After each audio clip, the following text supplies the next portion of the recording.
Well, hello, my name is George Clemens, Executive Director here at Bailey Chase, and we're doing one of our Fireside Chats virtually. So we're pre-taping this. I'm in a room with a handful of residents, and Ashley is here taping. And I had solicited questions over the past week. If anyone had any questions to ask me, they've sent them in. And I've collected those, and I will go through my list of questions and answers, and we'll go from there. So I'll just go ahead and start. The first question is the service that cuts our lawns responsible for weeding the front and side flower beds of each residence? I understand this is being done in some places but not others. So the landscaping contractor is called Good Life. You may have seen their trucks around the community. And the plan for them and the agreement with them is that they will weed and take care of issues on the front of a cottage or the sides of a cottage, but not the backs of the cottage. So I'd actually talked with a resident earlier today about some issues that they were going to try to contract themselves, and I said, actually, that's something our own contractor can take care of, and we arranged to make that happen. So if you do have issues, put in a work order. You can do that through the front desk, and they can try to get that done for you. Second question, what is the status of replacing dead trees and bushes in the yards? Will there be replacements? So you may have seen some of this work going on. That we've had a number of trees that had either died or were dying, and we went ahead and had those removed. Some are in actual cottage yards, some of them are in common spaces. And we've also had some grading issues that I had the landscapers take care of. When we got a lot of heavy rains, we'd get some ponding in some areas, and we were getting those taken care of as well. So they are planting new trees and bushes as appropriate in those areas, and I think they're about done with this kind of major push that they've been doing. So that's what's been happening there. Another question is, what's the update on the AXE contract? So I feel like a broken record here because this question keeps coming up as it should, and I have to keep saying the same answer, which I have to, which is we're still waiting on the state of Maryland to approve the amendment that allows residents to transfer from one contract to another. They did approve our contract, but we're still waiting on an amendment that allows residents to actually use that contract. So I don't know if COVID-19 has been slowing things down within the state of Maryland. I suspect it might have, but we're still waiting on that. So once we get that amendment approved, AXE will then contact everyone who said they would be interested in learning more about the contract and how it affects them personally, and they will contact you. They will give you that information on how it pertains to you in your situation, because every situation is a little bit different. And then you would have 90 days from that period to consider if that's something you'd like to do or not, or get more questions answered, or consult with whoever you'd like to consult with, family, financial consultants, or whatever. So that process hasn't kicked off yet. We're still waiting in the state of Maryland. Okay, when will workmen be allowed to come into our residence to complete specific jobs? So now that we're in phase one, that process has started. Our maintenance team can now resume some of the normal preventative maintenance things that they would do. So right now I think they're replacing filters in HVAC units. So they may contact you about that if they haven't already. So that has moved forward. When will outside cleaning services be allowed to come into the community? So this is when a resident would like to hire their own housekeeper, not use the housekeeping services here at Bailey Chase. And residents are welcome to do that. But right now in phase one, we're not in a position where we're allowing outside vendors like that to come into your home and potentially bring COVID with them. So that is actually phase three when that is allowed. And right now we're in phase one. And as long as we're talking about phases, I have applied for us to move to phase two. What we're waiting on is June 29th, we're going to have another mass testing. We did it about a month ago, and we've been since testing our staff, almost all of our staff, every week. And so that testing has been going week after week.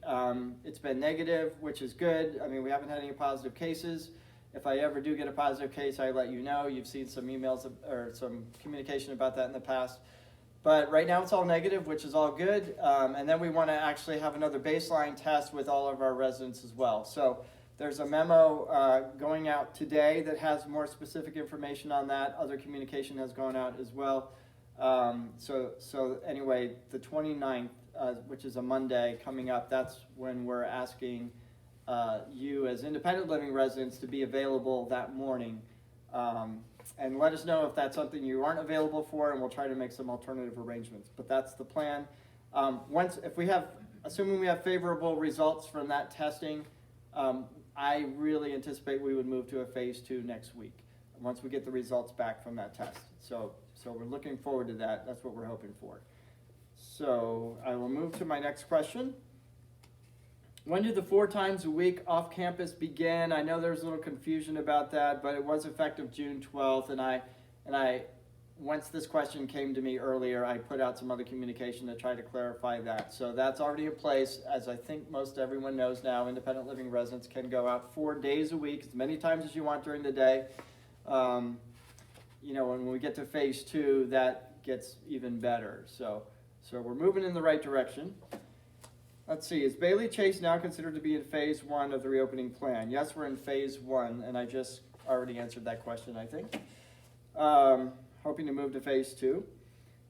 What in this age of technology do we not have an IT person, why in this age of technology do we not have an IT person on site to help residents with tech issues in their home?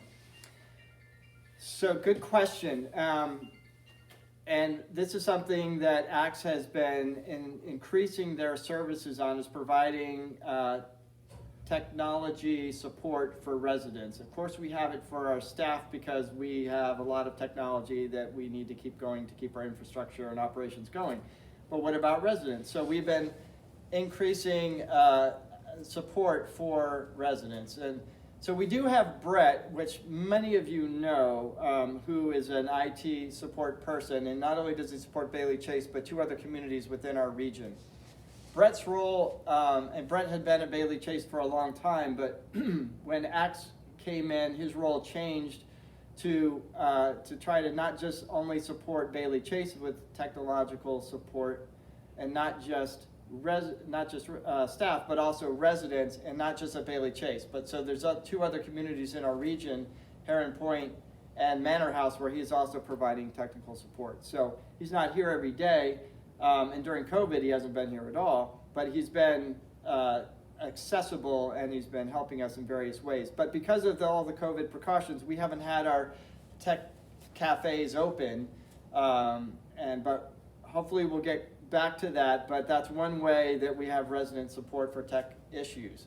You can just go to the tech cafe, you could bring your laptop or your device, and our support person can help residents right there on the spot. That was a weekly service that we had been doing, and we should be continuing to do. There's also a hotline you could call, tech hotline, which has been on Touchdown for a long time, and actually I wish I had it in front of me, but I don't have the number in front of me, that you can also call for tech issues as a resident. There are charges for some issues. If someone like Brett comes to you make an appointment, they come to your cottage, you want him to set up or do an analysis on your whole computer system, there are some nominal charges for that. Those are in your ancillary fee schedule that comes out every year that you should have. If you don't have that, you can ask the front desk, they can get you a copy. But the tech cafes were free. There's like the 800 number that you could call, that's free. So there are some free services as well to get tech support. So hope that answers that question. Okay, explain how the meal plans work. How flexible are they, and how are they tracked? And I've got a few culinary related questions here. So currently people have the meal plans haven't changed from what you had now that ACTS has come in at this point. So if you had a breakfast only meal plan, and there's a bunch of meal plans out there and they're all a little bit different, and right now nothing has really changed as far as that goes. So if you've always had a breakfast only meal plan, which some people have, then that's what you got. If it's a lunch only, if it's a dinner only, or if it's a combination of any of these, that's your plan. If you want to change your plan to something else, you can contact the business office manager, April, and she can work with you and tell you what your options are if you want to change it from one thing to another. But how are they tracked was also part of the question. So right now they're tracked on paper.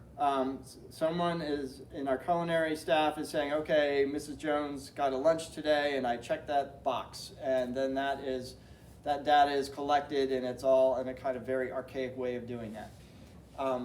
We have a new system coming that's going to be later this year that will allow us to electronically track everyone's meal. I don't have all the details on that, but it's probably going to be something like a key fob system where you have a little barcode on a little keychain type of thing if you want, or a small card, and they just scan that, and that way your meals will be tracked electronically. That's coming. Other Acts communities have this. We don't have it yet, but it's coming. And let's see, I have some other culinary questions. Do we get credit for unused meals?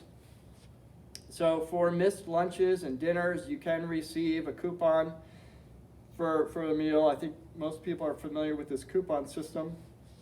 1 coupon for a lunch replacement, 2 for a dinner replacement. But I will tell you that the coupon system will be going away sometime, I think, this year. And with everything that I'm talking about when I say this is coming in the future, I will put out communication leading up to that. You won't just find out if you come to the dining room that now everything has changed and you had no idea that that was coming. I will try to clearly put things out in communication memos, is what I usually do, meetings like this, and then as changes happen, you'll be aware that something is coming at a certain date. If you have questions, we can get those answered. And but I'm just telling you right now that the coupon system will probably be going away in the not too distant future. I would anticipate in the next 3 months or so. We'll see. For various reasons, it's a little bit of an archaic way of doing things. It's a bit complicated, and it's not the ACT system. The ACT system is a bit simpler. It's basically you get a certain amount of meals every month, and it's kind of a use it or lose it kind of thing. If you have a 1 meal a day thing, and it's not whether it's breakfast, lunch, or dinner, you can use it for any meal you want. So you could use 1 for dinner, 1 for breakfast, 1 for lunch, all in the same day if you wanted to. Some people go out and you end up with a few extra meals. So sometimes you can use it for a guest to come enjoy a meal with you as well. So there are some options that way, but at the end of the month, it just resets again. So often at the end of the month, you want to know how many, do I have any extra meals, and how can I best use those? But we'll talk about that when we get closer to that system, but I just wanted to let you know that system will change. Okay, can you add an additional meal 1 or 2 times a month is another question. The answer is yes if you want to add an additional meal, but you're going to have your meal plans, whatever it is. So if you've got 30 meals and you want that 31st and that 32nd meal, sure, you can get the meal. You would just pay for it as you would with whatever the price of that meal is. And I believe for standard meals, it's $8 for a meal, whether it's breakfast, lunch, or dinner. That's what's in the ancillary fee schedule right now. So that's what that would be, and you could do it that way. Can you buy salad only for lunch or only full lunches or dinners? I think the question here is does a salad count as a whole meal? Like if I just went to lunch and I just wanted the salad. So the answer is yes, that would be a meal. You're welcome to do it that way. Or if you don't want to use your meal credit that way, you could just buy, if the salad's $3 and you're like, I'd rather just pay the $3 for the salad and I'll save my meal for dinner another night. You could do it that way too. So hopefully that answers those questions. Another question is what items are available for lunch and what is not available for lunch. So there is a menu posted right there in the lounge that's really got what's available there. So I think that answers that question. And then I put a memo out about a lot of culinary changes coming up, and I want to just elaborate on that a little bit. And so that one of the questions is, can you talk more about the upcoming culinary transition. So there's a few updates that we haven't put out there yet that I think Steve is going to get out on Touchtown in the next day or two, if not today.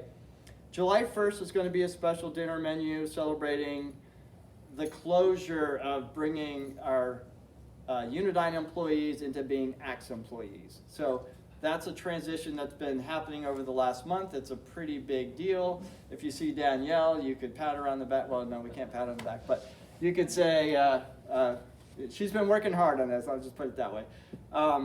It's like 60 plus employees, and it's just a lot of HR processes you go through. And that's what we've been doing this last month to bring in, as Unidyne will go away, and these will just be now Axe employees. So anyway, July 1st, special meal. July 2nd will also be the introduction of a new menu that's coming, and we'll have more communication about this coming up as we get a little bit closer, but the current menu that you've been used to has been a menu with maybe a special on it and a couple of entrees and then an always available menu. The always available menu is going to go away, and it's just going to be, but it's going to be incorporated into a main menu. Like you would go to a restaurant and you might have, 25 items there. Your pasta selections, your meat selections, your salad selections, that kind of thing. That's what we're moving to. So it's a little bit in development right now, but believe July 2nd, you would see that first restaurant-style menu coming. And dining room chairs. I know no one cares about the dining room chairs. I try to ask, is anyone wanting to see a new chair? And they're like, no, we're not interested. That's a joke. I'm kidding. I just want to see if anyone's awake out there. Are they here? Monday. They're supposed to be delivered Monday, and now that I said that, I hope that happens. But the schedule is for them to come Monday, and they will be in the dining room. We'll make that conversion on Monday, and then you should actually see them Monday night, or sometime after that you can take a peek. So those chairs are coming. And then I'll just talk a little bit more about this whole culinary transition, because it's a pretty big deal, and a lot of people have kind of asked, well, what's going to be different? How's it going to change on July 1st? Because that's when the switch changes from Unidyne to Axe. And I would just say that it's not a 24-hour transition, it's going to be a 6+ month transition. Reason being, there's a lot of things that are going to change, but we can't just do it all at one time. The first step was really to bring all of the Unidyne employees and transition them into Axe employees. So that will happen be done by July 1st. But there's going to be a lot of training involved with our staff. Front of the house, which is all your servers, your hostess, but also the back of the house, which is your cooks and prep cooks and all that. New training is going to be implemented, but it's not like one-day training and then we're good to go. It's going to be ongoing training. And then as other changes happen, which I will now tell you about, we'll have additional training from there. We're going to replace that electronic point-of-sale system, how we can track everyone's meals. That's going to be a significant change, and we'll be training our staff on that as we get that. But that'll really help us bring us more into the 21st century in terms of how we can track things. So that'll be coming. We're going to revamp our kitchen. That includes new equipment will be coming, a new layout will be coming. There's a lot involved with that, but it's going to allow us to ultimately just better serve you as residents. Right now, it's not that efficient. They don't even have a grill. So whenever they grill things, they have to go outside to a portable grill things, bring them back in. It's not a great system. But we're going to improve that. We're going to fix that. So we should be able to serve residents much more efficiently. Order comes in, it's going to show up on a screen in front of a cook. Cook can start working on it, and it can go out, and we'll be able to track this, and it'll just be a lot more efficient. But all that's going to be coming in the next 6 months. What else is coming in the next 6 months? Revamping the menu selection. So I already mentioned that a little bit. So that'll be coming. The staff training, I mentioned that's coming. HVAC replacement. So right now the HVAC unit, which is above the dining room right now, is failing and it needs to be replaced. So that's coming, and that's actually going to start July 6th, I think. And I will put a memo out when we get a little closer to that, so you can kind of have an understanding of who's going to be on campus and what you need to look out for. There's going to be a crane here, and I don't want someone to walk out the door and go, what in the world? I want you to know what's going on. So I'll send something out so you know about that. But that's a big deal, just to change the HVAC on that, so we can make sure we've got proper air conditioning happening. I think I covered everything, but all this is going to take about 6 months. I invite your input and feedback anywhere along the way. Obviously, we want this to go smoothly, but you may have questions, and I wouldn't be surprised if you had questions or feedback. Please give us feedback, myself or Steve Newcomb, the Director of Culinary Services, and we're going to go through this journey together. But we're looking forward to it. I think there's a lot of good things that are going to be happening. But it's not the end of June, July 1st, everything is now changed in how we want it. It's going to take about 6 months to the end of the year. But okay, questions? Staying with the culinary thought. Yes. When we move into phase 2 for the reopening of Bailey Chase, what percentage then of residents can be in the dining room, and will you begin to offer breakfast and lunch service as well as dinner service in the dining room? The question is, when we move to phase 2, how is culinary affected? And I think we'll be able to go to 50% capacity as opposed to 25% capacity of our dining room. And we're going to stick with just serving dinners at that point, I believe. What other questions? Yes. When you were talking about the new dining room chairs, Yes. is it any way possible we could get some of the older chairs and replace the ones in the conference room of the library? They're in deplorable condition, and if we could get 4 or 5 of the ones you're getting rid of that are in decent condition and replace those, they would be really appreciated, because we have various meetings held there, and the chairs are horrible. So the question is, can residents have some of the old dining room chairs, or for the library, or whatever? The answer is yes. I've asked, that question has come up. I've asked maintenance to weed through the bad ones that might not be suitable to keep using, that might be rickety or something like that, and we'll get rid of those. And to let the front desk know if you have a request for chairs. There's going to be something going out on Touchdown pretty soon, if not today, that also says the same message. So if anyone would like a chair, because we're just going to donate them, if you would like a chair, no problem, just tell the front desk, and then she can make a list of everyone who wants a chair. Other than that, I'm looking to donate the chairs, and I'm talking to some people who maybe would accept them, but I don't have it locked in yet on who would actually take the chairs. Yes, another question. I was wondering when outside visitors could come in. When do you anticipate that? So the question is, when would outside visitors be able to come into your apartment or cottage, right? I feel like I have to look at the list. I can't remember if it's phase 3. It might be phase 3. Is it phase 3? I think it might be phase 3. I don't think it's phase 2. Yeah, don't have that off the top of my head. Was there another question? Yes.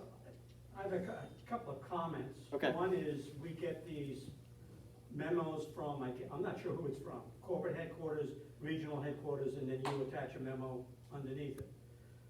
I remember reading one recently where, you go through how well Axe is doing and this, that, and everything else, which is great to know. And then it listed, actually it didn't list, it said there were X communities that were in phase 1, Y communities in phase 2, and so on. I, for one, would like to know which communities, names attached to whatever communities are in phase 1 and phase 2, just as a matter of information. So I'm not sure who to make that suggestion to and whether it even flies. But the second is about your memos. You put out these memos, and there's a narrative of what is available, permissible, not permissible, what have you. And yet, there are still, you had to do a telephone call a couple of weeks ago about the 4 days. Right. You know, you've gotten a lot of questions, and yes, we're in 4 days. So my suggestion would be, why not do a chart that says on the top, Bailey Chase, phase 1 as of, or phase 2 as of the date, a list of the activities on the left column, and then just 2 columns, permitted, not permitted, permitted with whatever other requirements, you know, wearing masks, social distancing, Mhm. or in the dining room, no more than 2 people at a table, or whatever the rule is. Rather than, I mean, you can set it all out in narrative, but for me, I'm a visual type person. I would look at that list, I would take it and put it on the refrigerator, and I would know exactly what I can do without having to, you know, shelter in place for 2 weeks, or what I can't do. So that's just a suggestion. I don't know whether it would work or not, but that's just me.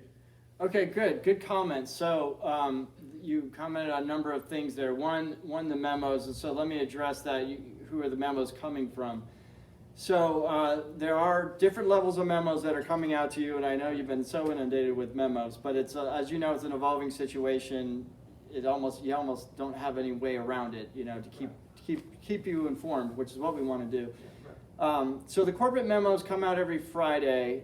They're coming from the president of the company, Karen Christensen, and Charlie Coxon, who is the head of operations for the whole company. I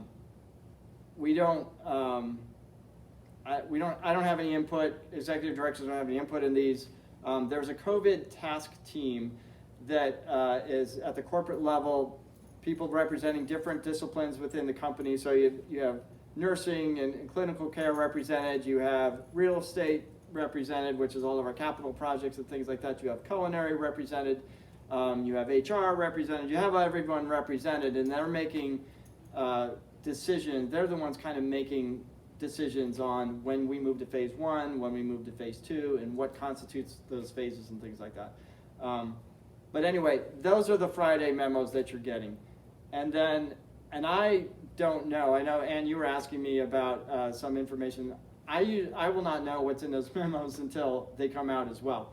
And they usually come out late on a Friday. And, you know, so I don't always, so I want to be able to respond though, because sometimes there is a question, something might be in that memo that may be interpreted different ways or not be clear enough for our specific community, because they are sending these to 23 campuses across 9 states. So then I will sometimes try to get some clarification, either if I get the memo in advance enough, then I can actually put it together with it, and sometimes that happens, sometimes it doesn't. And there's another level of memos that is coming out on Wednesdays, and that's coming from me and Steve LaPierre, the vice president of the Chesapeake region. And then if there still needs to be something that's specific to us, then I'll put a memo out too that doesn't fall into either of those categories. So that's why all these different things are happening. If I can fit in what I feel like you guys need to know about, then I will try to get it into the Wednesday memo and save another memo on Thursday or Tuesday if I can. But sometimes I can do that, sometimes I can't. Sometimes those memos are dictated on what's in there, and sometimes not. So anyway, I try to keep you informed as best I can with memos. No, I have no problem with that, but Okay. what I'm suggesting is a chart which would say some of the questions that just came up, or one of the questions that came up today, something about phase 2, or when we can have visitors in the cottage, that would be phase 3. So you'd have a list, and it would say, we're in phase 1. Yeah. You can't have visitors in cottage, not permitted. Right. Yeah, I get it. So your other comment is a visual chart on here's what's permitted, here's what isn't. I could just go down the list and phase, and I can see how it changes. And that it was actually provided by ACTS a while back. This is when that first video came out about here's how we're going to roll out our phases when we get there. This is before we even got to phase 1. We were still in phase 0, but the plans were laid, and then they were communicated and put out to residents. Having said that, though, I know that was a while ago, and some people have it, some people don't. You might not. Some people don't even know what I'm talking about. Maybe I can still do a modified version for us, for Bailey Chase, and make that it was one of my memos, and just kind of have that laid out. Yeah, I put it on the refrigerator, then I know. Yeah, and it may change a little bit, because the original plan wasn't to have people to go out 4 days Right. on phase one. But they looked at it and they said, well, we think we can do that. So there may be modifications, so it's not perfect, but it might give you at least the basic framework. And So that's originally it possible. said 2 times, not 2 days. Exactly. So, yes. Yeah, that was another modification Right. at And- first. And happily, it happened so quickly, Mhm. and that was just wonderful. Yeah, so X is responsive. I mean, they want to be responsible as well and keep everyone as safe as possible. But yeah, I think they looked at it and go, yeah, this is too complicated. We'll just make it 2 days, go as many times out as you want in a day, and not worry about just 2 trips out. So, And actually, that's much safer, because people now can come back, do what else they need to do at home before they have to go out for their second appointment, Mhm. rather than being out in the broader community, potentially being exposed. So that was such a great idea. yeah. And with that thought in mind, may I have a follow-on question? Sure.